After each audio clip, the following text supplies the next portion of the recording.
Ako po si Miss Winnie at ito ang ating kwento. Kalat na sa panahon natin ngayon ng mga taong mapanghusga. Sabihin na natin kahit hindi nila alam ang tunay na rason kung bakit pinasok natin ang isang nakakaiskandalong bagay, hayun sila, todo paninira. Gayunpaman wala naman akong balak na magpaapekto, lalo na't mas mahalaga sa akin ang aking pamilya. Kailangan kong maging tuso at matalino nang sa gayon may maipakain ako sa kanila. Ako po si Mona, 45 anyos sa kasalukuyan. Ang kwentong ibabahagi ko po sa inyo ay nangyari noong ako'y 20 anyos pa lamang, taong 2000. Isa kami sa libo-libong taong pinagkaita ng mariwasang buhay. Sa murang edad ay napilitan akong mamasukan bilang isang waitress sa isang mumurahing bar sa Ermita. Ayun nga lang, kahit isa lang akong waitress, marumi na ang tingin sa akin ng mga tao. Tingin nila isa na rin akong pakawalang babae na nagbebenta ng sariling laman sa mga kalalakihan. Yun ang palagi kong reklamo sa kaibigan kong si Marco sa tuwing magkasama kaming naglalakad papunta sa trabaho. Siya naman ang bouncer sa club na pinagtatrabahuhan ko. Hayan na naman tayo. Ang sama na naman ang tingin nila sa akin. Mga tao talaga, no? Ang laki ng problema sa buhay. Mona, hayaan mo na kasi sila. Isipin mo na lang, hindi naman nila kayang suportahan ng pamilya mo kung papansinin mo sila eh. Deadma lang. Pwede ba yun? Rinig na rinig ko ang boses nila sa dadaanan natin. Naku! Hindi ka kikita ng maayos niyan kapag papatulan mo pa sila. Huwag mo nang pakinggan. Payo niya sa akin. Bumuntong hininga na lamang ako at nagpatuloy sa paglalakad. Kahit bumabaon sa aking pandinig ang matitinis na boses ng mga mapanirang tsismosa, itinaas ko na lang ang aking noo at hindi nga sila pinansin. Marami ng performer pagdating namin sa bar. Nag-iensayo sa entablado ang mga babaeng tinaguriang Star of the Night ng mga makukulit na lalaking nagbabayad ng malaking halaga, maitable lamang ang mga babaeng natitipuhan nila. Ako naman, dumiretso sa locker para magbihis at inabala na lamang ang aking sarili sa paghahanda sa nalalapit na oras ng aming trabaho. Mabilis na lumipas ang mga sandali. Naging busy na kami ni Marco at ng iba pa naming mga kasamahan sa pagsisilbi sa mga customer. Ang daming tao ngayon ah. Oo nga eh, sana lang talaga wag nang maulit ang nangyari noon. Alin, yung kaguluhan dala ng 3 lasenggong sumugod dito sa bar? Oo, may iba pa bang dahilan? Alam naman natin na ilan sa kanila may dala ng init ng ulo, lalo na kapag nag-aagawan sila sa mga babaeng gusto nilang makatable. Ano pa bang silbi namin mga bouncer kung hindi namin sila maaawat? Huwag kang mag-alala, walang mangyayaring gulo. Pangako yan. Nangyari lang naman ang gulong yon dahil ginusto ng isa sa mga customer na ako ang itable. Magalang akong tumanggi dahil isa nga lang akong waitress. Kahit nasa trabaho akong ito ay hindi pa naman ako ganong kadesperada para ibenta ang kaluluwa ko. Gusto kong manatiling mahinhin at tahimik hanggang sa makahanap ako ng mas marangal at maayos na trabaho. Kaso lang, nagbago ang lahat ng yun nang makita ko si Sonia sa isa sa mga mesa. Katabi na naman ang lalaking sa pagkakaalam ko ay may asawa na. Naglalampungan ng dalawa at halos mahubaran na si Sonia. Natigilan lang siya sa kauungol nang mapansin niya akong nakatingin sa kanya. Mona, hindi ko alam na trabaho mo na pala ngayon ang makiusyoso sa gawain ng iba. Bakit kasama mo si Mr. Chan, Sonia? Hindi ba't may asawa na yan? Asawa? Hindi siya kayang pasayahin ng asawa niya, kaya sa akin siya lumalapit. Tsaka bakit ka ba nakikialam? Kung ginagamit mo na lang sana yung utak mo, mapera ka na ngayon. Anong makukuha mo sa pag-waitress lang? Diyos ko, mamumuti na ang buhok mo, hindi ka pa rin kikita ng malaki. Abay, ibang usapan na yon, Sonia. Nagtatrabaho lang ako ng maayos para sa pamilya ko. Ang tanong, alam ba ng pamilya mo na sa bar ka namamasukan? Natameme ako sa sinabi ni Sonia. Ito nga naman ang isa sa aking naging pagkakamali, Miss Winnie. Literal na walang kaalam-alam ang aking mga magulang sa tunay kong trabaho. Ang sabi ko lang sa kanila, serbidora ako sa isang kainan. Hindi ko sinabi na serbidora ako sa isang bar. Nagsisilbi sa mga taong nagtatampisaw sa putik ng mga makasalanan. Gayunpaman, tinapangan ko ang tingin tsaka siya hinarap. Kanya-kanyang diskarte lang, Sonia. Wala naman akong pakialam kahit pa ipagkalat mo sa pamilya ko ang pagiging serbidora ko eh. Ikaw lang ang inaalala ko. Paano kapag nalaman ng asawa ni Mr. Chan na kinakalantari mo ang asawa niya? Sa tingin mo ba hindi kanya kakalbuhin? Ginagawa kong bagay na ito para mabuhay. Ngayon, huwag kang atribida. Isilbi mo ng mga in-order namin bago pa kita maireklamo sa mga boss mo. May iba namang waitress dito. Sila na lang ang utusan mo. Kontrabida ka talaga, no? Tinalikuran ko na si Sonia at hindi na ako nagtangkapang sumagot. Ang hindi ko nga lang nailagan ay ang paghablot niya sa buhok ko sabay hila papalapit sa kanya. Bastos ka! Sinabi ko bang talikuran mo ko? Ano ba, Sonia? Nasasaktan ako. Tinatablan ka pala ng sakit? Pwes ikaw ang kakalbuhin ko. Aray! Anong kaguluhan to? Pinilit kong kumawala sa pagkakahawak ni Sonia at matalim siyang tinitigan. Hindi ako pakialamera. Naiinis lang ako sa ginagawa niya, lalo na't kailan lang ay inahas niya rin ang dapat sana ay kasintahan ko na ngayon. Sa katunayan, binansagang mga agaw ng lalaki si Sonia sa aming bayan. Ilang pamilya na ba ang ginulo niya? Masunod lang ang kanyang kapritsyo. Halos hindi ko na nga mabilang ang dami ng mga batang nasaktan dahil nakita ang pagtataksil ng kanilang mga ama at si Sonia pa ang kasama. Tapos ngayon, makikita ko na naman siya sa piling ng ibang lalaki. Alam mo, Sonia, masahol ka pa sa mga GRO talaga dito sa bar. Mas marumi ka pa sa kanila. Sana magkasakit ka nang makita mo ng resulta ng kawalangyaan mo. Ano to? Babalik ka na naman ba sa nakaraan? Ang ex mong salawahan na naman ba ang naging dahilan bakit ka galit sa akin ngayon?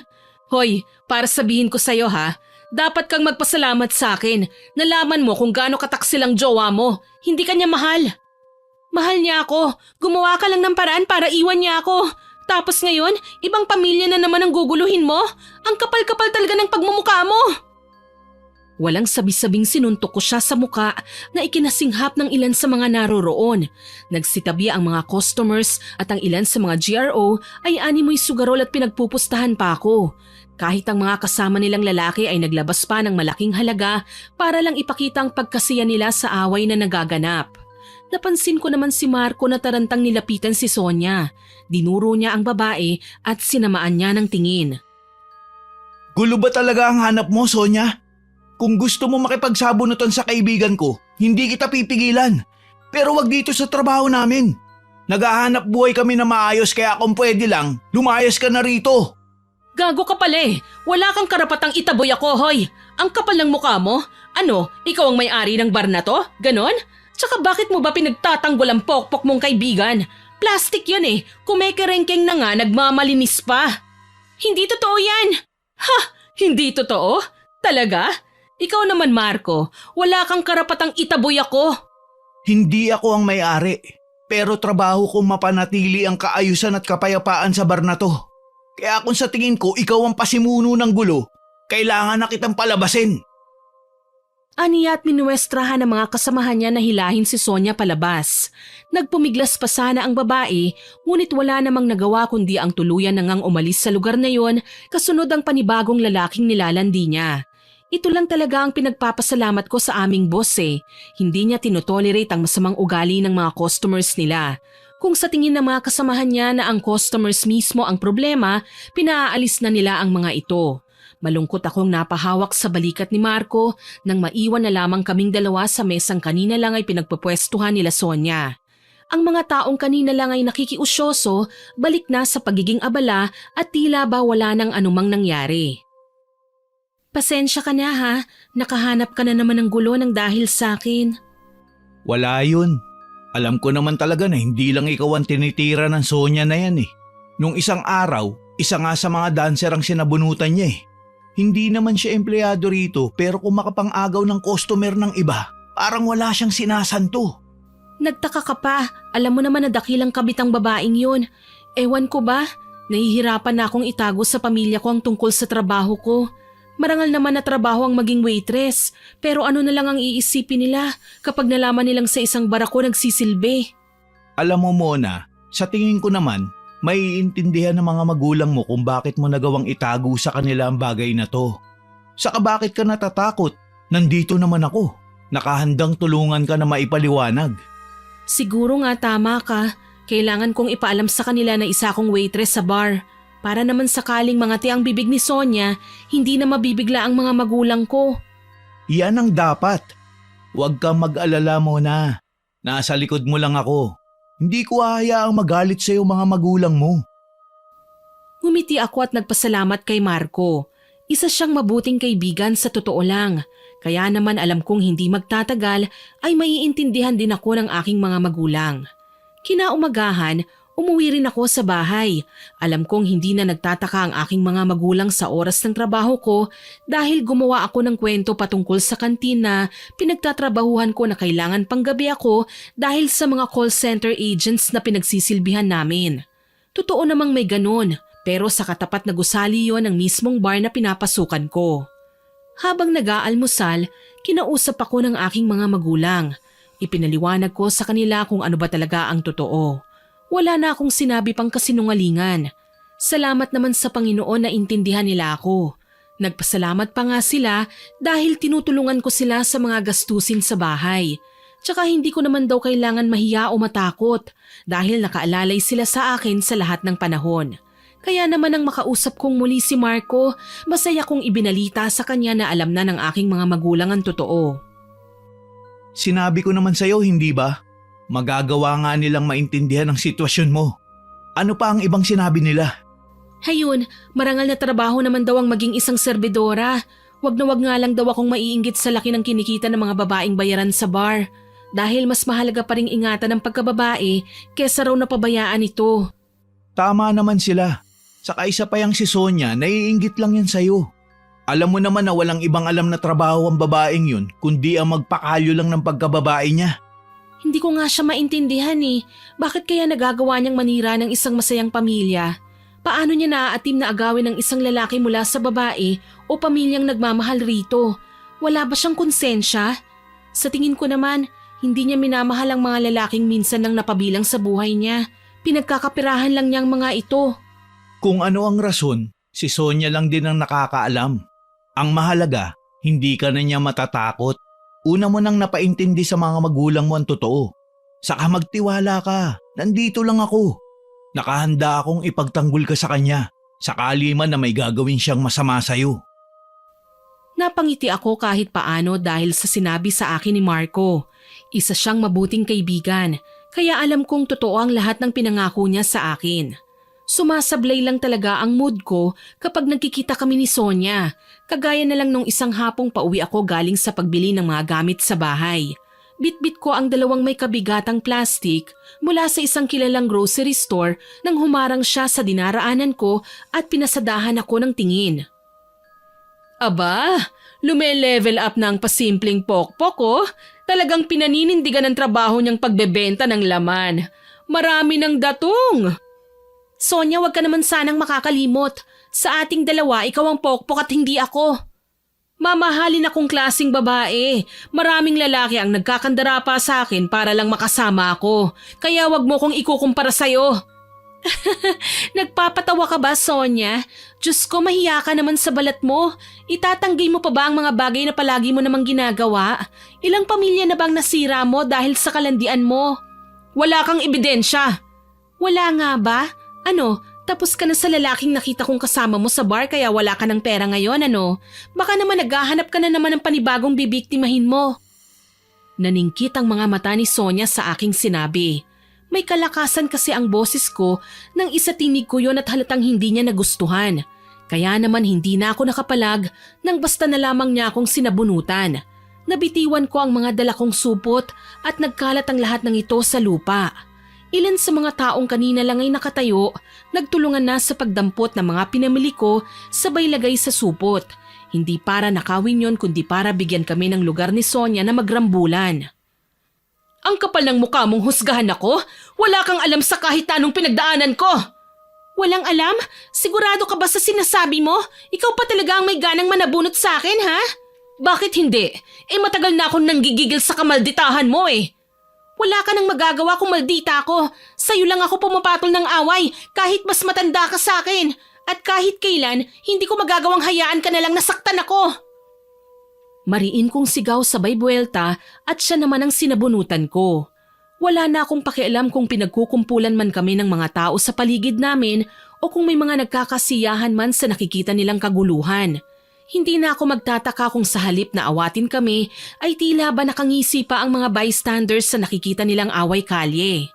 Ang alam ko lang, hindi ako kailanman magpapatalo kay Sonia at paninindigan ko ang sinasabi kong mga agaw siya ng lalaki.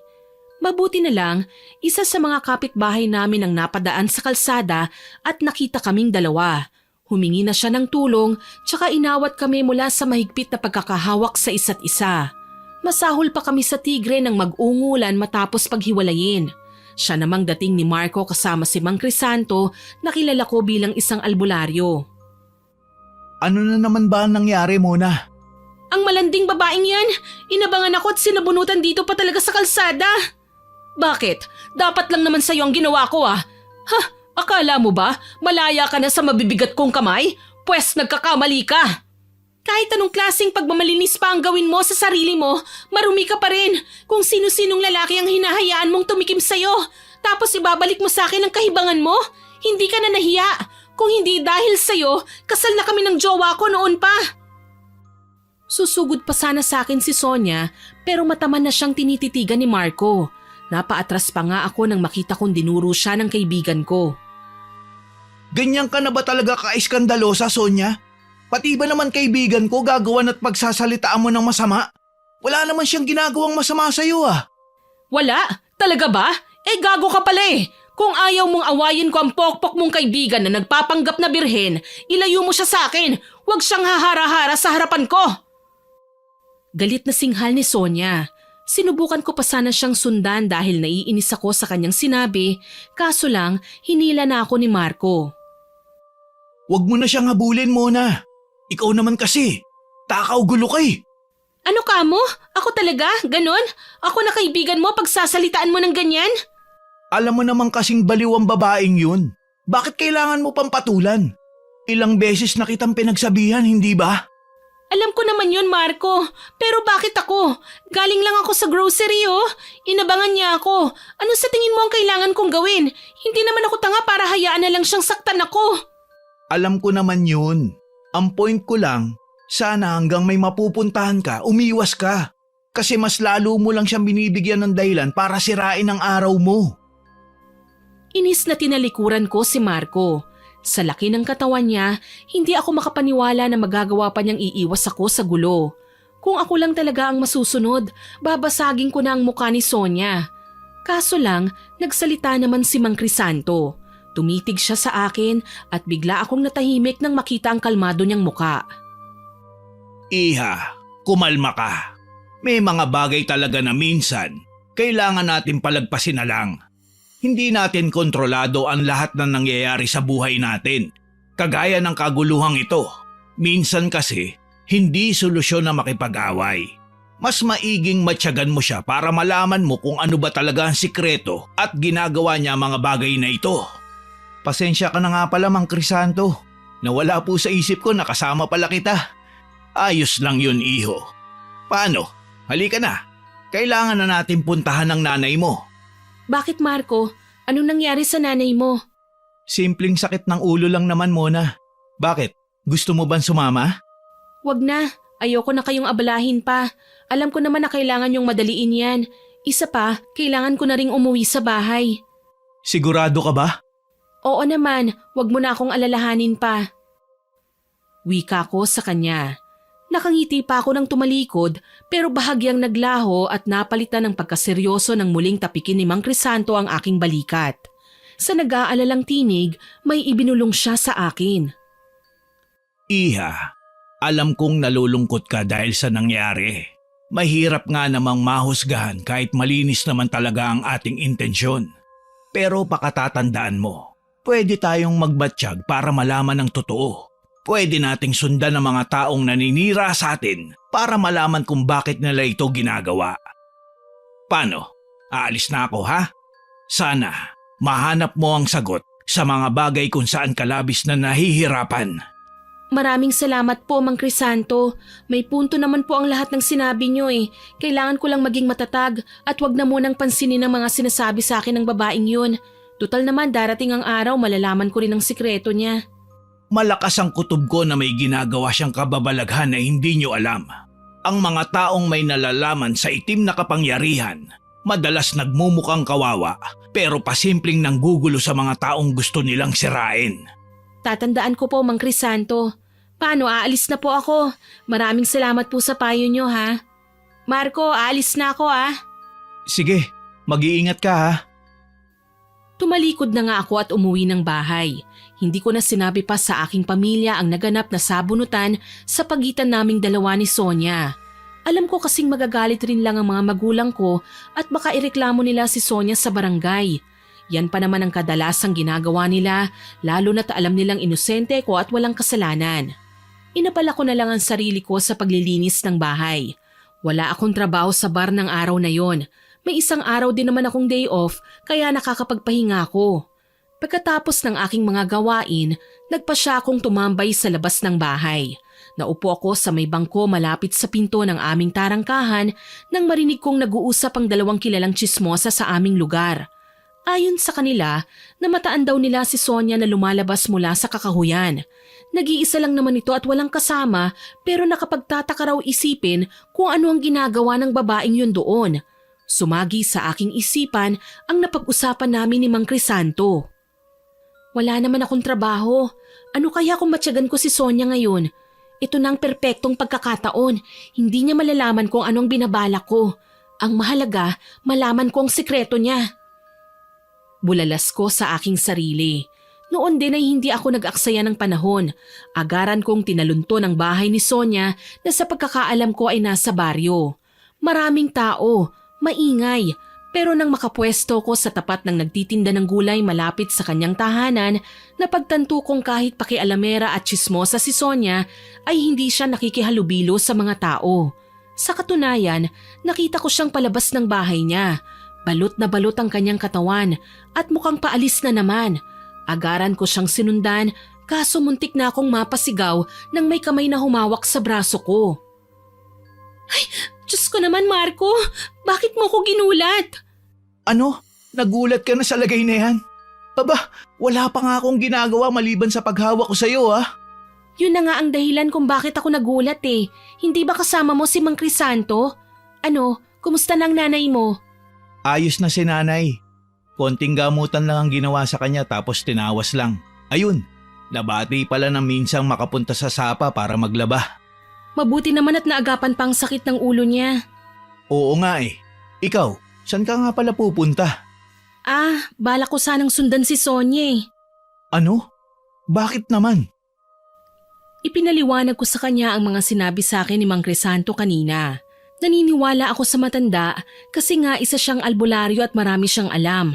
Nagbabaka sakali lang din naman ako na baka may mga mahanap din akong kakaibang sikreto ni Sonia kaya pinagtsatsagaan ko na muna ang pagmamatsyag sa kanya. Mabuti na lang sumama sa akin si Marco. Sasamahan na kita. Hindi ko naman maatim na hayaan ka na lang at baka mapahama ka. Salamat ha Marco, napakabuti mo talaga sa akin. Lahat naman gagawin ko para sa'yo. Hindi ko lang alam kung manhid ka ba o matigas ang puso. Dahil kahit anong pagpapansin ang gawin ko, hindi mo mahalata na mahalaga ka sa puso ko. Anong sinabi mo Marco? Siguro kailangan ko nang sabihin sa'yo to. Kulang man ako sa lakas ng loob o wala sa timing, pero kailangan kong ipaalam sa'yo na matagal na kitang gusto. Yan ang dahilan kung bakit kita palaging tinutulungan muna. Hindi lang kita mahal bilang kaibigan, kundi mahalaga ka sa akin bilang isang babae. Nagulat ako sa mga sinambit ni Marco. Hindi ko akalain na may nararamdaman pala siya sa akin. Sa galing niyang magtago ay hindi ko man lang nahalata. Marahil iniingatan niya ang pagkakaibigan namin. Pero kung ako ang tatanungin, wala din naman siyang dapat na ikatakot eh. Gusto ko rin siya. Hindi ko lang magawang sabihin. Siguro, pagkakataon na ang naghahanap ng paraan para magkaalaman. At alam kong kahit kailan, hindi ko itatago ang aking nararamdaman. Mahalaga ka rin sa akin, Marco. Gusto kita, okay? Pero request ko lang, tsaka na natin to pag-usapan. Kailangan ko munang sundan si Sonia eh. Ano, sasama ka ba? Oo naman, sasamahan kita. Kung ganun, halika na. Saan ba siya pumunta? Narinig kong kwento ng mga tsismosa sa may kakahuyan daw nagpupunta si Sonia at mag-isa. Wala namang nakakaalam kung anong ginagawa niya ron. Gusto ko lang makasiguro na wala siyang gagawing hindi maganda. May alam ako kung paano tayo makakarating doon na mabilis.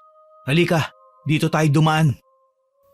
Malaki ang tiwala ko kay Marco kaya sumunod ako sa daan na sinasabi niya. Makalipas ang ilang minuto, nasa kakahuyan na kami.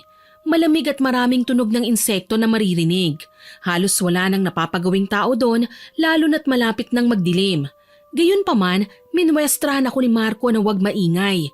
Tinuro niya sa katapat na daanan si Sonia at papalapit sa naroong kamalig. Anong ginagawa niya rito? Ikaw Marco, paano mo natunto ng lugar na ito? Dito kami nagpupunta ni tatay kapag nangunguha kami ng panggatong. Akala nga namin, abandonado na ang kamalig na yan eh. Tapos ngayon, malalaman ko nagpupunta pala dyan si Sonia. Tama nga si Mang Crisanto, mukhang may ginagawa si Sonia na kababalaghan. Anong gagawin natin? Kailangan natin malaman kung anong sikreto niya. Sambit ko at walang ingay na lumapit sa kamalig nang makita ko siyang pumasok na sa loob. Nanatili lang ako sa labas habang si Marco naman tahimik na nakasunod sa akin. Tumingkayad ako at sumilip sa loob ng kamalig. Liwanag muna sa naglalagablab na itim na kandila ang una kong nakita, kasunod ng mga garapong may lamang kung ano-anong kulay na likido. Nagtaka ako. Noon lang ako nakakita ng ganong mga bagay sa personal, pero minsan ko nang nakilala ang mga ito nang makapanood ako ng palabas sa telebisyon. Mga gamit sa pagsasagawa ng orasyon ng itim na mahika ang nakita kong nakakalat sa kawayang sahig. Muli akong lumingon kay Marco. Nanlalaki ang aking mga mata, hindi makapaniwala. Ang binata naman, kababakasan ng pagtataka sa kanyang muka. Bakit gulat na gulat ka muna? Ano bang nakita mo? Si Sonia, isa siyang mambabarang. Seryoso ka? Nagsasabi ka ba ng totoo? Kailan ba ako nagsinungaling sa'yo? Sa tingin mo magagawa ko pang magpakalat ng kwento gayong pwede mo namang silipin kung ano ba talaga ang nasa loob? Sa bagay, pasensya ka na ha. Hindi lang kasi talaga ako makapaniwala eh. Di bale, dito ka lang. Kailangan kong maghanap ng paraan para makapasok sa loob. Ano? Huwag mo nang gawin yun. Delikado na eh. Umuwi na lang tayo. Naririnig mo ba yung sinasabi mo, Marco? Hindi ako aalis dito hanggat wala akong nakikitang ebidensya kung ano ba talaga ang ginagawa ng babaeng yan. Hindi ko na nilingon pa si Marco nang magpasya akong lumapit sa may pinto. Sa bungad pa lang, naririnig ko na ang pag-usal ni Sonia ng mga salitang siya lamang ang nakakaintindi. Napakunot ako ng noo. Ano ba kasi ang ginagawa niya? Nakita ko nang iangat niya ang iilang larawan ng mga lalaking sa pagkakatanda ko ay naging kasintahan niya. Lahat sila, may asawa o wala, nakadikit ang mga larawan sa kulay itim na kartong yun. Napabaliw na bang babaeng ito? Ano bang ginagawa niya? Kailangan na nating umalis muna. Kapag nalaman ni Sonia na binabantayan natin siya, baka mapahamak pa tayo. Tapos ano, hahayaan na lang natin siya sa ginagawa niya? May ibang araw pa naman para balikan ng kubong to. Halika na. Wala akong nagawa ng sapilitan na akong hinila ni Marco palayo. Gustuhin ko mang umangal pero natatakot din ako eh. Paano kung talagang mambabarang si Sonia? Ano, papatayin niya rin ako? Pero bakit naroon ang mga larawan ng bawat lalaking inakit niya at inagaw sa kani-kanilang mga asawa? Dahil hindi ako mapakali, kinausap ko si Mang Crisanto kinabukasan. Nagsadya ako sa bahay niya. Ipinaliwanag ko sa kanya ang mga bagay na nakita ko, ang tungkol sa mga larawan, sa mga kandilang itim at ang orasyon niyang hindi ko maintindihan. Huwag kang mag-alala. Isasailalim natin siya sa pagtatawas. Mas mabuti nga po yun, Mang Crisanto, para naman malaman na talaga natin kung ano ba talaga ang sikreto ng babaeng yun. Maghanda ka ng planggana at asin. Magsindi ng puting kandila at makinig sa dasal na bibigkasin ko. Masusunod po, Mang Crisanto. Wika ko at tumalima sa lahat ng kanyang mga inutos. Ilang sandali pa, nakita ko na ang matanda na nagdarasal habang pinapatak ang tunaw na kandila sa tubig. Hindi ko man maintindihan kung ano ang kanyang sinasambit na lengguwahe, pero napapalunok ako kapag natititigan ko ang kung anong hugis na nabubuo sa tubig sa gitna ng planggana. Nakuha ko na, Iha. Alam ko na ngayon ang malinaw na katotohanan sa ginagawa niya. Isa siyang manggagayuma. Pero hindi naman ito peligrosong klase. Ginagamit lang niya ang panggagayuma para makapang-akit ng lalaki at pagkaperahan sila. Kapag wala na siyang nakukuha sa mga lalaki, iniiwan niya na ang mga ito at binabalik sa dati na tila ba wala siyang sinirang pamilya o nilokong ibang tao. Kung ganun, ginagamit niya ang mga lalaki sa pansarili niyang kapritsyo? Anong klaseng babae siya kung ganun? Dapat nga sana tayong magpasalamat dahil hindi siya pumapatay ng tao. Yun nga lang, dahil sa ginagawa niya, may mga pamilyang hindi na nagkakaayos, mga magkasintahan na tuluyan ng nagkakahiwalay, mga batang mahirap man tanggapin ay literal na inabandona dahil sa sinapit ng mga magulang nila. Paano po siya mapipigilan, Mang Crisanto? Magtungo ka kung saan mo nahanap ang mga kagamitan na ginagamit niya para sa panggagayuma. Kailangan mo itong sunugin lahat. Gagawin ko po, Mang Crisanto. Mas epektibo ang gagawin mong pagsunog kung itataon mo sa pagpapakita ng pulang buwan. Malakas kasi siya sa mga panahong ito. Aamot siya ng kapangyarihan mula sa buwan. Pero oras na masunog mo ang kanyang mga gamit, pwede siyang manghina at matalo. Kung ganon, itataon ko po ang pagsunog sa mga kagamitan niya sa pagsapit ng bilog na pulang buwan. Sang-ayon ko sa sinabi ng matanda. Nagpasalamat din naman ako sa mga itinulong niya sa akin, sa iilang payo na ipinaliwanag niyang kailangan kong gawin. Umalis ako at umuwi sa amin. Kailangan ko nang maghanda para sa trabaho eh. Pagkatapos kong magbihis, nagpaalam ako sa aking mga magulang. Hindi na rin ako nagulat nang madatnan sa labas ng aming bahay si Marco at naghihintay sa akin. Nakasanayan na kasi naming magsabay sa pagpasok sa trabaho. Oh, ang aga mo ah. Siyempre naman. Sayang ang trabaho kapag babagal-bagal tayong kumilos. Saka may dadaanan pa kasi tayo eh. Ano? Saan naman? Sa park. Namilog ang mga mata ko nang sabihin niya sa akin kung saan kami pupunta. Matagal na mula nang huli kaming makapunta sa park kaya ganun na lang ang pananabik ko. Pagdating namin doon, pinaupo ako ni Marco sa isa sa mga bench. Nagsisimula ng mag-agawan ng liwanag at dilim sa langit. Ang bawat poste sa paligid ay kanya-kanya nang nagpapakitang gilas at nagbibigay ng kakaibang kislap sa kalsada. Ang mga tao nagpadagdag naman sa kakaibang sensasyon na nararamdaman ko. Masaya at magaan. Dito ka lang. May gagawin ako. Ano? Teka Marco, niloloko mo ba ako? Bakit ko naman gagawin yun sa'yo?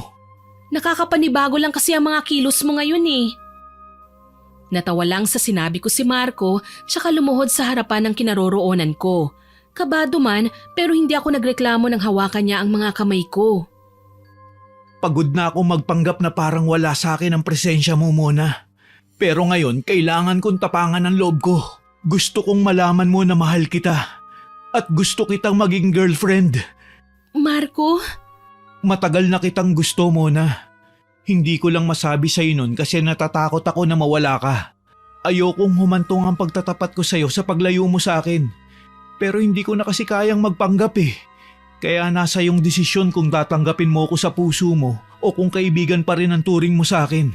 Masakit man eh, tatanggapin ko. Marco naman eh, bakit mo ba ako kailangan paiyakin ng ganito? Siyempre gusto kita. Sa bait mong yan at pagiging maalalahanin, walang babaeng hindi magkakagusto sa'yo. Kaya sige na, pumapayag na ako maging girlfriend mo.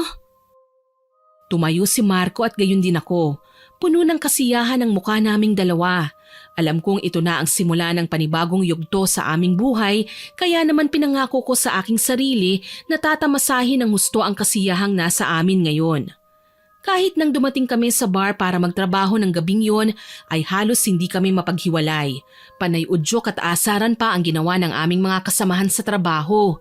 Wala akong ibang nagawa kundi ang yumuko at nahihiyang umamin sa kanila na kami nangan dalawa ni Marco. Nagbago lang ang ihip ng hangin nang makita ko na namang pumasok sa bar si Sonia. Suot ang isang manipis na damit at tadtad ng kolorete ang muka.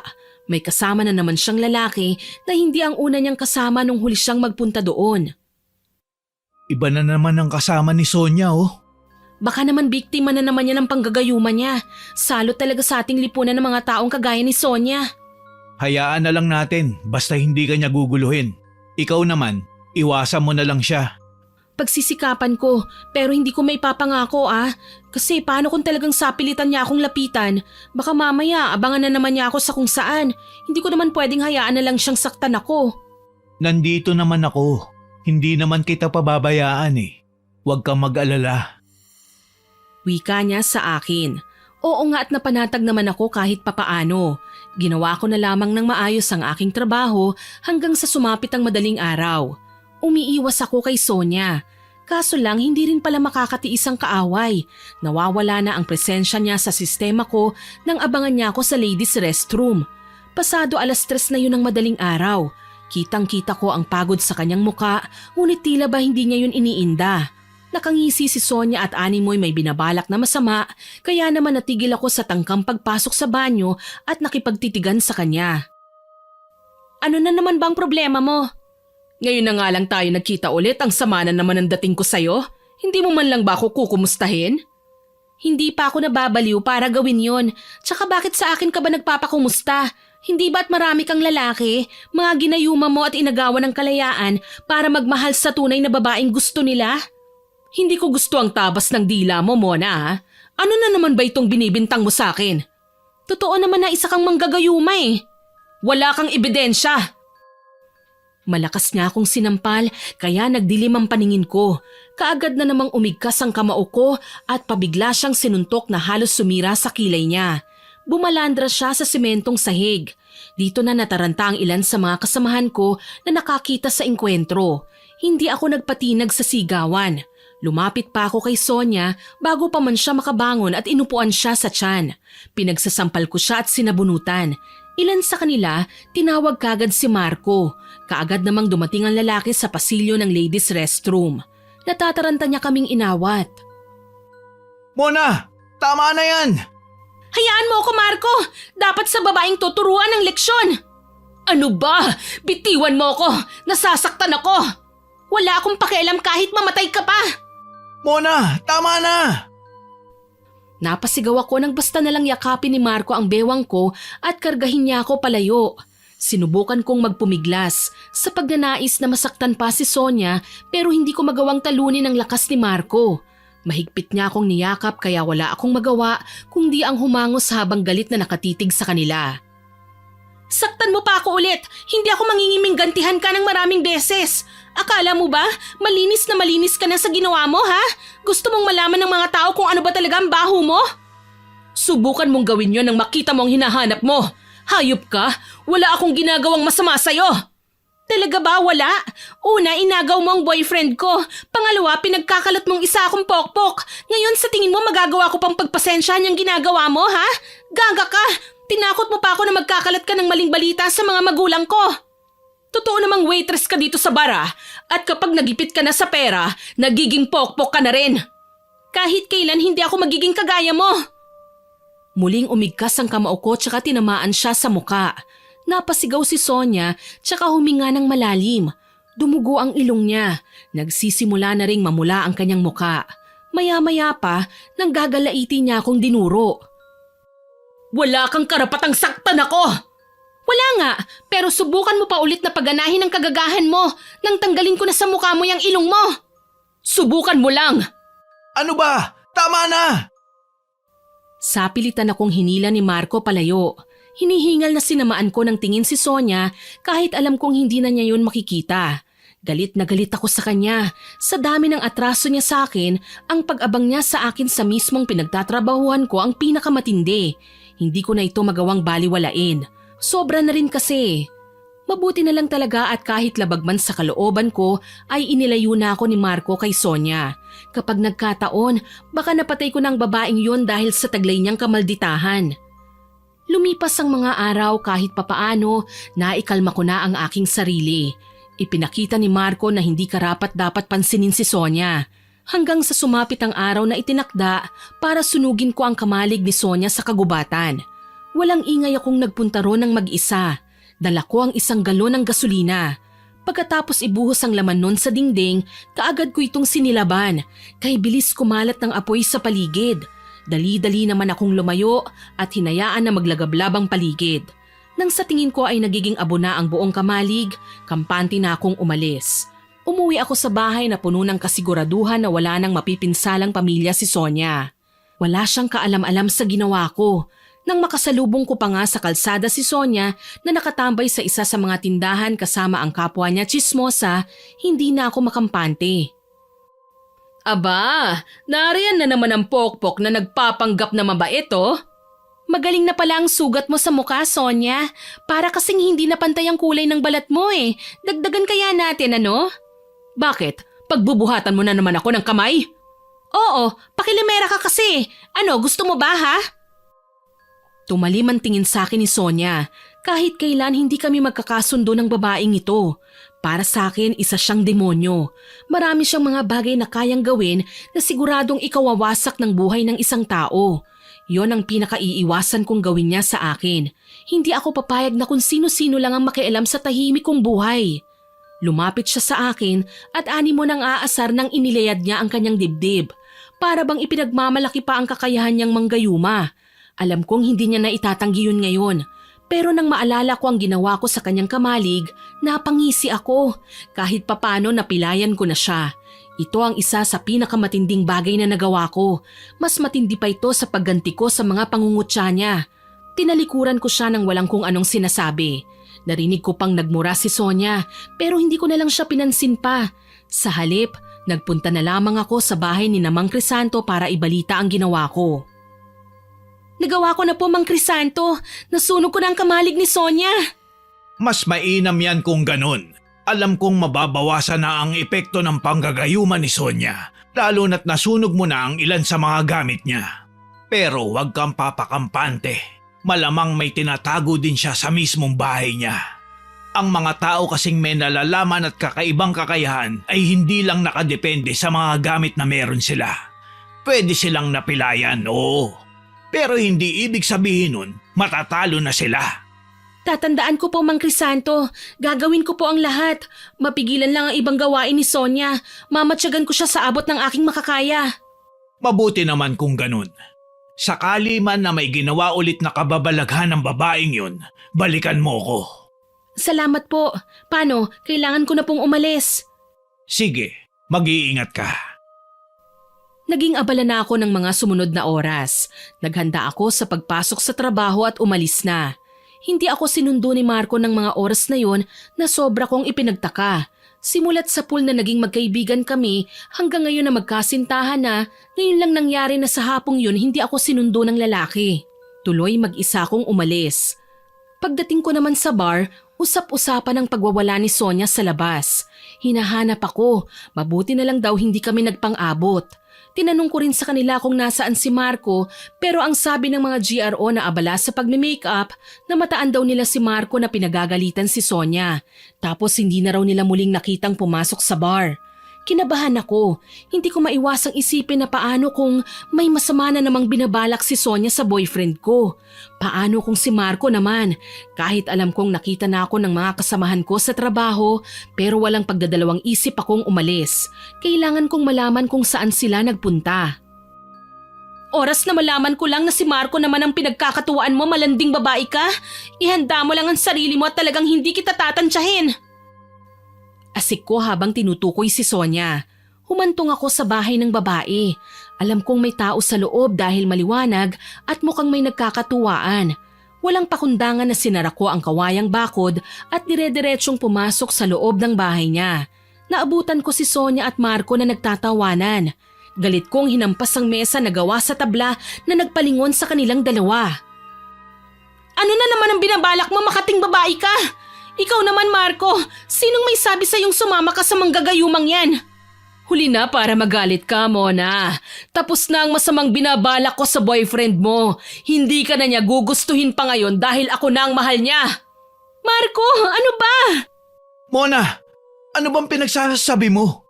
Saka bakit mo ako sinundan dito? Wala ka namang karapatan para pakialaman lahat ng lakad ko. Walang karapatan? Nahihibang ka na ba, Marco? Girlfriend mo ko. Wala akong naaalalang niligawan kita, Mona. Simula pa man noon hanggang ngayon, si Sonia na talaga ang mahal ko. Kaya huwag ka nga magsalita ng kung ano-ano dyan. Hindi ako makapaniwala sa mga binitiwang salita ni Marco. Para bang nawala ako bigla sa kanyang alaala.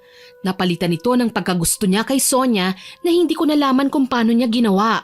Galit ko siyang hinarap. Anong ginawa mo? Oy, teka lang ah. Wala akong ginawa. Ginusto niya lang akong bigla. Hindi ako naniniwala sa'yo. Sinungaling ka. Manloloko. Mga agaw. Ano, nangangati ka na naman ba? At kailangan mong mang-agaw ng jowa ng iba? Alam mo, Mona, wala kang karapatang pakialaman ako sa aking diskarte. Kahit pa may pamilya ng isang lalaki o jowa man, basta gusto ko, aagawin ko. May kakayahan akong gawin yon, kaya wag na wag mong tatangkain, pigilan ako. Napakahayop mo talaga. Wala kang delikadesa. Desperada. Wala ka nang magagawa. Mamatay ka sa inggit. Sinubukan kong sugurin si Sonia. Nangangati ang mga kamay ko na masaktan siya, kaso lang nagulat ako nang makitang tila bahaharang sa aking daanan si Marco na may seryosong tingin. Dito na ako naiyak. Hindi ko alam kung anong kababalaghan ang ginawa ni Sonia sa boyfriend ko, pero kailangan ko nang humingi ng tulong. Dahil dito, tinalikuran ko silang dalawa, pinahiran ng aking luha at taimtim na naglakad ng walang kasiguraduhan palayo sa kanila. Sa kalalakad ko ay nakarating ako sa bahay ni Mang Crisanto. Nadatnan ko pa ang lalaki na abala sa pag-aayos ng kanyang mga halaman sa bakuran. Mas lalong dumaloy ang aking mga luha nang lumingon siya sa akin. Mona, Iha, ano nangyari sa'yo? Bakit ka umiiyak? Mang Crisanto, wala pong pinalagpas si Sonia. Pati si Marco na natatanging kakampi ko, ginayuma niya. Ang nakapagtataka lang, nakalimutan niya ang tungkol sa aming dalawa. Ni hindi niya maalala na niligawan niya ako. Bakit at paano nangyari yun? May isa pa pala akong hindi nasasabi sa'yo. Hindi lang panggagayuma ang kaya niyang gawin, Iha. May kakayahan din siyang manghipnotismo kung saan pwede niyang pansamantalang kunin ang alaala ng isang biktima at palitan ito ng bago. Hindi na po tama ang ginagawa niya, Mang Crisanto. Kailangan na po natin siyang turuan ng leksyon. May punto ka dyan, Iha. Hindi naman kasi dapat palaging hinahayaan si Sonia na maghasik ng lagim kahit may mga tao ng lubusang naaapektuhan. Isa akong albularyo. Gumagamit ako ng mahika na naaayon sa kabutihan para makatulong sa kapwa. Pero kaya ko ring maging isang mambabarang, nagagamit ng itim na mahika para parusahan ang mga abusadong taong walang ibang ginawa kundi ang magbigay ng pasakit sa kapwa. Tumalikod sa akin si Mang Crisanto at may kinuha siyang isang kulay itim na may kakapalang libro. Hindi ko alam kung para saan yun, pero nang buklatin niya ang libro, napansin ko ang mga banyagang lengguaheng nakalimbag sa malutong na lumang papel. Ano pong meron dyan, Mang Crisanto? Ito ang librong magbibigay ng solusyon sa ating mga problema. Sabihin niyo po kung anong gagawin ko at hindi ako magdadalawang isip na sundin kayo, Mang Crisanto. Mabuti kung ganun, Iha. Di bale, may mga kandila ako sa kabinet. Pakikuha na lang yun at pakisindihan. Pagkatapos, iwanan mo na ako at hindi mo na kailangan masaksihan ang gagawin ko. Saan naman po ako pwedeng magtago? Hindi mo naman kailangang magtago. Mas mabuti kung aalis ka na muna at umuwi sa inyo. O kung hindi naman, matyagan mo si Sonia nang makita mo kung gumagana ba ang gagawin ko sa kanya. Mas naging matimbang para sa akin ang sinasabi ni Mang Crisanto na matyagan si Sonia. Oo nga naman, mas matutuwa ako kapag nakita ko kung gaano siya nahihirapan sa nangyayari sa kanya nang wala siyang kaalam-alam kung ano nga ba ang dahilan. Magalang akong nagpaalam sa albularyo. Sinabi niya sa akin na wag raw akong mabahala. Mangyayari ang parusang dapat ay pagdudusahan ni Sonia. Ngumiti lang ako sa kanya at nagpasalamat. Pasado 9:00 na yon ng gabi nang muli akong bumalik sa bahay ni Sonia. Wala na roon si Marco. Siguro umuwi na. Hanggang ngayon, hindi pa rin ako makapaniwala na magagawa niyang isailalim sa hipnotismo ang kasintahan ko. Pero bakit niya ginagawa ang bagay na ito? Bahagya akong nagtago nang mapansin ko siyang nakadungaw sa buwan at puno ng luha ang mga mata. Balang araw, hindi na ako magdurusa. Lahat ng taong umabuso at nanakit sa akin, maparurusahan ko na. Dahil hindi ko maintindihan ang ibig niyang sabihin, nagpa siya akong lumabas at magpakita sa kanya. Ano na naman ang ginagawa mo rito? Anong ginawa mo kay Marco? Bakit hindi niya ako maalala? Bakit? Mahal mo ba siya? Eh di mas maganda, mas lalo kitang masasaktan. Hindi ka ba nakukonsensya sa ginagawa mo?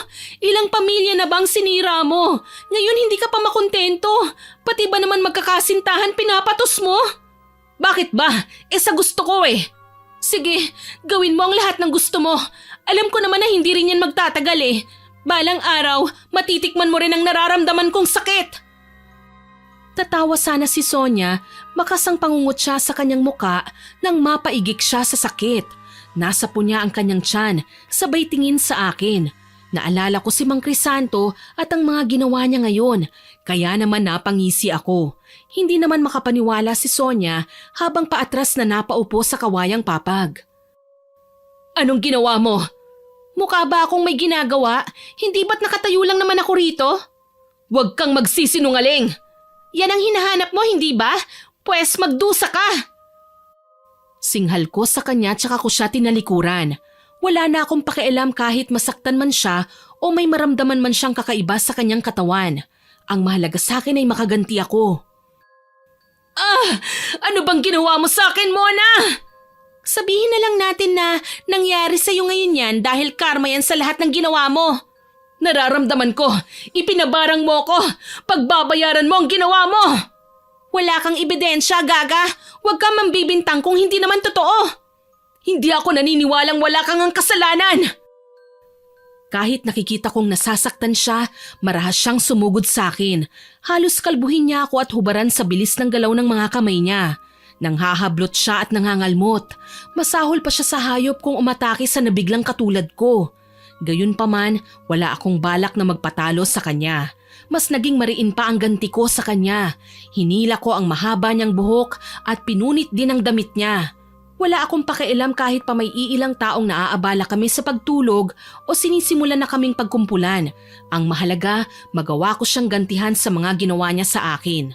Mula sa pamamahiya at pananakit ng pisikal, sa paggawa niya ng kwento at 2 beses na pangaagaw sa mga nagiging kasintahan ko. Nagkagulo din ng mga tao nang makitang sa bawat kalmot ko, malalalim na sugat ang nabubuo sa balat ni Sonia. Mula doon, namaga ito kaagad at may naglalabasang kulay itim na malapot na likidong amoy dugo naman. Mas lalo akong nahindik. Umatras ako tsaka narinig ang sigawan ng mga tao. Lumayo ako sa kanya kasabay ng pagdating ni Marco. Marco, tulungan mo ako! Si Mona, isa siyang mambabarang! Huwag mo na akong paikutin, Sonia. Ginamot na ako ni Mang Crisanto at naaalala ko na ang lahat. Hayop ka! Wala ka sinasanto! Pati ako na walang kasalanan sa'yo, pinakikialaman mo! Ano na, Sonia? Kumusta? Hayop ka, tanda! Ikaw palang nilapitan ng hayop na babaeng yan! Ikaw ang may kagagawa ng mga nararamdaman ko ngayon sa katawan ko! Tama ka, ako nga. Pero hindi pa ako tapos, Iya. Minsan kasi, kailangan mong alalahanin ang lahat ng mga naging kasalanan mo bago kita lubayan. Siraulo ka bang gurang ka? Wala akong kasalanan sa'yo! Diyan ka nagkakamali, Iha. Ikaw ang dahilan kung bakit nagpakamatay ang anak ko. Anong anak? Wala akong alam sa sinasabi mo! Talaga ba wala kang alam? O pilit mo lang na kinakalimutan? Bagong kasal ang anak ko sa asawa niya nang landiin mo ang manugang ko. Dahil sa nangyari, nasira ang pagsasama nila. Ngayon, sabihin mo sa akin, wala ka pa rin bang kasalanan? Sa dami ng nasaktan ko, nakalimutan ko na kung sino ang anak mo. Ano ba kasing ginawa mo sa akin? Tanggalin mo na ang karamdamang ito! Pasensya ka na, Sonia.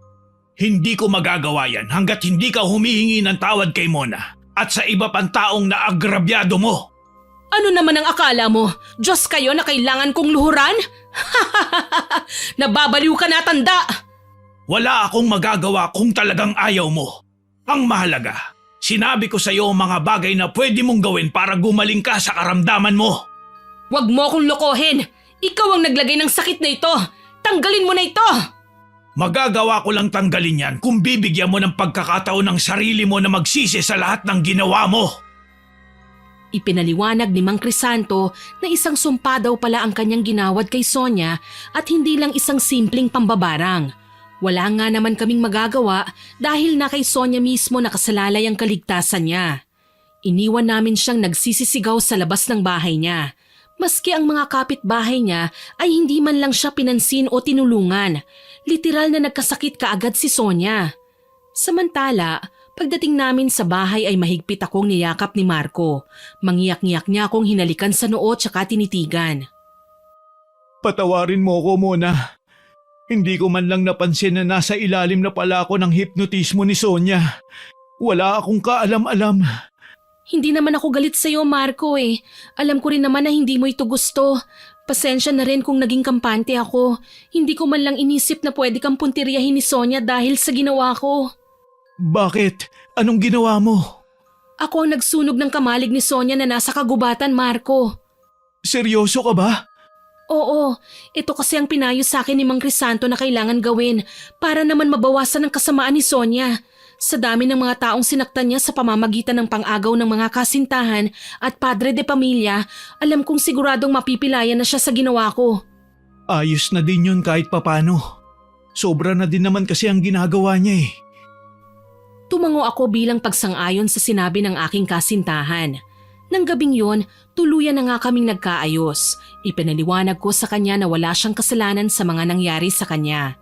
Sadyang kinontrol lang siya ni Sonia kaya nakalimutan niya ako. Si Mang Crisanto naman ang kinausap ko. Ipinagtimpla ko siya ng kape tsaka hinarap. Ano po ang mangyayari ngayon, Mang Crisanto? Paano naman mapagtatanto ni Sonia ang kanyang kasalanan para gumaling din siya mula sa sumpa na iginawad mo sa kanya? Hanggat hindi siya nakakaranas ng pagdurusa o nakakaramdam ng sakit, mananatili siyang mapagmataas. Pero oras na sagad hanggang sa buto ang sakit na kanyang mararamdaman, siguradong unti-unti niyang malalaman na mali pala ang kanyang ginawa, na maiisip niyang hindi tamang mang-agaw ng pamilya ng may pamilya. Hindi ko po kasi personal nakilala si Sonia noon, Mang Crisanto, kaya hindi ko maintindihan kung ano bang pinaglalaban niya. Pero sakali man, kilala niyo po ba si Sonia? Anong alam niyo sa nakaraan niya? Hindi naging mabuti ang kabataan ni Sonia. Marami siyang isinakripisyo, makabuo lang ng pamilya. Pero hindi siya nagtagumpay. Kahit anong gawin niya, mapanatili na magkasama ang kanyang mga magulang, sadyang hindi sila ang nakapalaran. Yumao na ang kanyang ama at hindi niya ito matanggap. Ang kanyang ina naman, natutong maging kalaguyo ng halos lahat ng kalalakihan sa pag-asang mabubuo ang kanilang pamilya kahit na humantong sila sa pang-aagaw ng pamilya ng iba. Hindi ko po alam na ganun palang pinagdaanan ni Sonia. Tama ka. Pero hindi rin dapat niya pinakikailaman ng maayos at masayang buhay ng iba. Tumango na lang ako sa sinabi ng albularyo.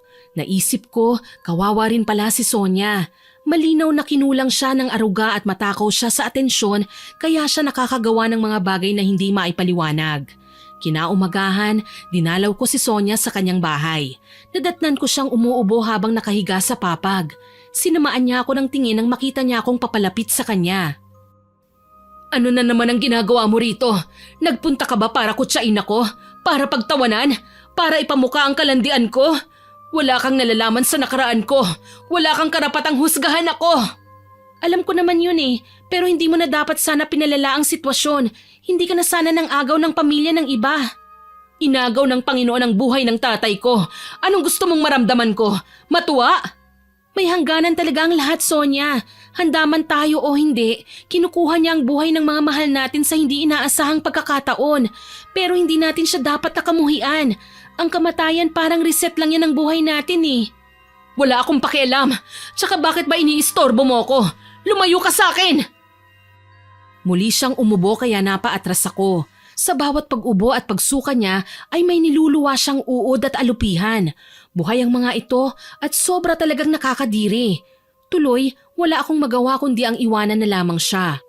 Lumipas ang ilang mga araw, sandali akong nawalan ng balita kay Sonia. Naging abala na rin kasi ako sa aking trabaho at saglit ding nakalimutan ang tungkol sa kanya. Mabuti na lang na nung balik na rin sa dati si Marco at wala nang epekto ng hipnotismo. Ang ilan naman sa ginayuman ni Sonia ay bumalik na sa dati at sa awa ng Panginoon nakipag-ayos na sa kani-kanilang mga pamilya. Hindi ko maiwasang matuwa kahit naluluha. Mahal, bakit parang maiyak-iyak ka? May nararamdaman ka bang masakit? Ano nangyari sa'yo? Natutuwa lang ako. Hindi kasi ako makapaniwala na babalik sa ayos ang lahat eh. Akala ko talaga habang buhay na lang na magugulo ang bawat pamilya na sinira ni Sonia. May awa naman ng Diyos, mahal. Hindi naman sa lahat ng pagkakataon may pagdurusa. Ang sakit, napapalitan din ng katiwasayan. Ang lungkot, napapalitan ng tuwa. Kaya kahit anong pagsubok pa ang ibigay niya sa atin, huwag tayong makakalimot na magdasal at tawagin siya. Tatandaan ko, mahal. Maraming salamat din at hindi mo ako sinukuan. Baliktad yun eh. Ako dapat ang magpasalamat sa'yo. Kasi hindi ka nagpa-apekto kahit nung halos ipagtabuyan kita. Bakit ko naman gagawin yon? Mahal na mahal kita.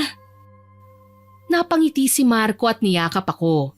Kahit papaano, nakaramdam ako ng kaligtasan sa mga yakap niya. Bigla kong naalala si Sonia.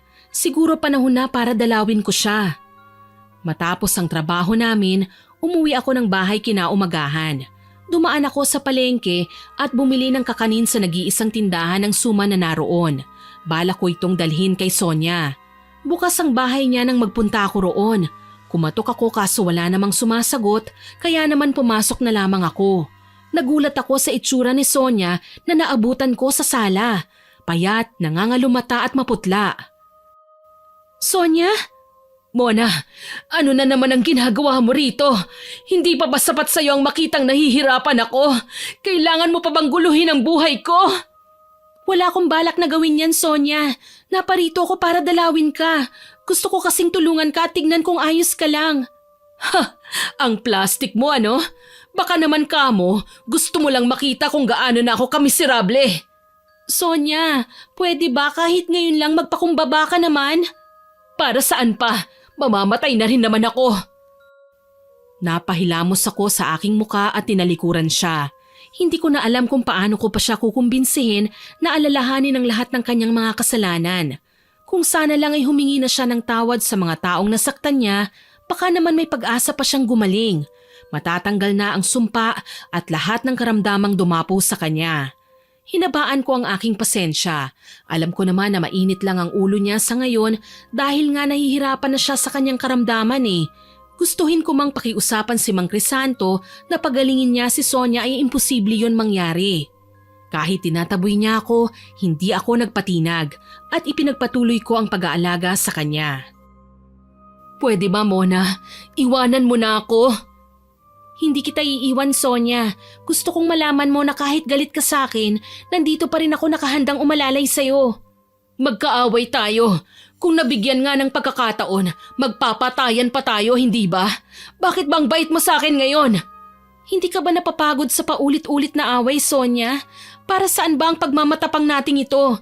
Wala din naman tayong magagawa kung may mangyaring hindi maganda sa buhay natin eh. Dapat nga gawin mo itong aral para hindi na maulit pa sa susunod. Hindi ko alam, Mona. Naguguluhan ako. Nalulungkot at nasasaktan. Naiinis akong makita ang iba na buo habang ako nag-iisa. Naiinggit ako sa inyo. Hindi mo naman kailangan mainggit, Sonia.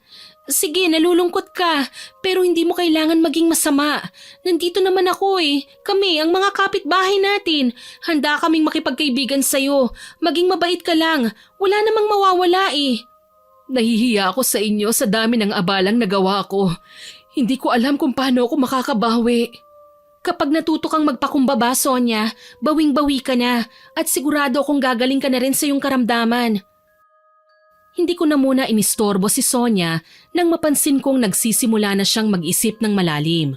Alam kong inaalala niya ang mga bagay na ginawa niya noon. Kahit papaano, nakahinga ako ng maluwag. Hindi pa man kumpirmado pero siguradong magbabago na siya ng tuluyan.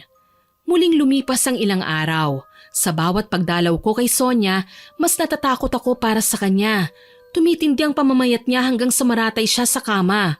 Umabot pa sa puntong hindi na niya kayang bumangon o subuan man lang ang sarili niya. Gayunpaman, napapansin kong nagbabago na ang tono ng kanyang pananalita. Wala nang tinatagong yabang o kamalditahan. Natuto na si Sonia. Ako naman ay hindi bato ang puso para hayaan siyang magdusa. Tuluyan ko na siyang napatawad. Kaya naman halos araw-araw ipinagdarasal ko sa Panginoon na gumaling na siya, na mawala na ang nararamdaman niyang sakit. Wala kang dapat na ipag-alala, Iya. Hindi pababayaan ng Panginoon si Sonia. Ginawan ko man siya ng bagay na alam kong ipagdurusa niya. Sigurado naman na magiging dahilan na ito para magbago siya. Sana nga po, Mang Crisanto. Ewan ko ba, kahit maraming kasalanan sa akin si Sonia, hindi ko pa rin maiwasang maawa sa kanya eh. Para kasing habang tumatagal na nakikilala ko siya, napagtatanto ko ang rason kung bakit niya ginawa ang mga bagay na ito. Siguro kailangan lang niya ng gabay at kaibigan para makalimutan niya ang masasakit na alaala ng kahapon. Tama ka riyan, Iya. Naniniwala naman ako na hindi talaga masamang babae si Sonia. Wala lang talaga siyang magawa. Huminga ako ng malalim at nginitian si Mang Crisanto. Kung hindi rin naman dahil sa kanya at sa tulong niya, baka magkaaway pa rin kami ni Sonia hanggang ngayon. Sa katunayan, sa tuwing dinadalaw ko si Sonia sa bahay nila, unti-unti nang nagbabago ang pakikitungo niya sa akin. Nawawala na ang pagkailang, naglalaho na ang pagkainis, napapalitan ng pag-aalala bilang kaibigan. Sonia, kumusta? Mona, nandito ka na naman ba para dalawin ako? Oo naman, alam kong hindi mo pa kayang magluto. Kaya heto, may dala akong pagkain para sa'yo. Maya-maya darating si Marco, dala ang bagong binili niyang kama para sa'yo. Hindi niyo naman kailangan gawin ito eh. Ang laki na nga ng atraso ko sa'yo eh. Ano ka ba? Kalimutan mo na yun. Huwag mo nang isipin pa. Naiintindihan mo ba? Dapat magsimula tayo ngayon sa mas maayos at payapa na paraan. Kaibigan na ang turing namin sa'yo at gagawin namin ang lahat para gumaling ka. Napayuko si Sonia at pinagmasdan ang sakitin niyang katawan. Malayong malayo sa masigla at makinis niyang katawan noong araw. Larawan na si Sonia ngayon ng kamiserablehan pero nararamdaman kong masaya siya lalo na't nakikita ko ang kislap sa kanyang mga mata. Wala na yatang pag-asa na gumaling ako, Mona. Pero masaya ako na sa huling pagkakataon naging kaibigan kita. Salamat at pinatawad mo ko. Hanggang sa kamatayan, hinding-hindi ko ito makakalimutan. Huwag ka naman magsalita ng ganyan. Hindi ka pa mamamatay, no? Ang masamang damo matagal mamatay. Huwag kang magpapaniwala sa ganyan. Mga kasabihan lang naman yun, ano? Ang masamang damo, nawawala at namamatay rin kapag sapilit ang binunot ng Panginoon. Ang sa akin lang, masaya na ako kahit papano. Kahit ang mga kapitbahay natin, masaya na ang pakikitungo sa akin. Kaya nga wag mong sayangin ang ikalawang buhay na binigay sa'yo ng Panginoon. Magagawa naman niyang hilumin ang lahat ng sakit na nangyayari sa buhay natin eh. Magtiwala ka lang sa Kanya. Napagtanto kong mahirap pala ang naging buhay niya simula nang maulila siya sa mga magulang. Namatay din pala ang nanay niya ilang taon matapos na ginupo ng karamdaman ng tatay niya. Namatay ang ina niya sa labis na kalungkutan. Kahit papaano naman, nagagawa niyang makipag-usap sa akin ng mahinahon. Sa labis kong gulat, niyakap ako ni Sonia ng mahigpit. Umiiyak siya sa aking mga balikat, kaya naman napaiyak na rin ako. Hindi naman ganun katigas ang puso ko para pakinggan lang ang hikbi niya. Pero mas gumaan ang pakiramdam ko dahil sa ginawa niya. At least alam kong tuluyan na nga niyang napagtanto ang kanyang mga pagkakamali at siguradong magbabago na siya.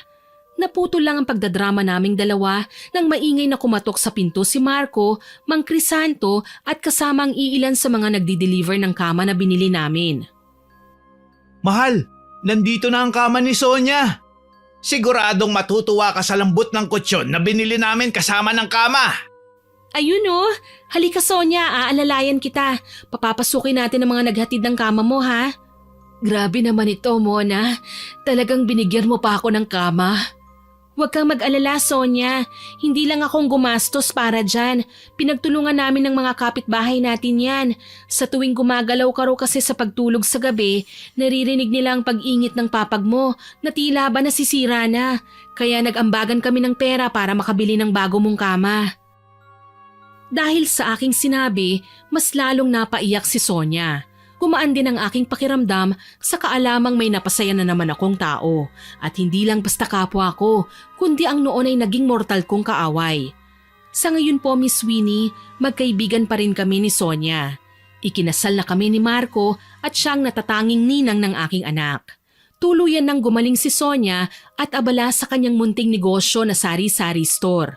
Nagsilbing aral hindi lang kay Sonia kundi maging sa akin din na pinakamahalagang bagay pala sa mundo ang maging isang mabuting tao. Dahil kahit anong sakit at pagsubok pa ang ibinigay sa atin ng Panginoon, makakaya natin itong lagpasan sa tulong mismo ng may kapal.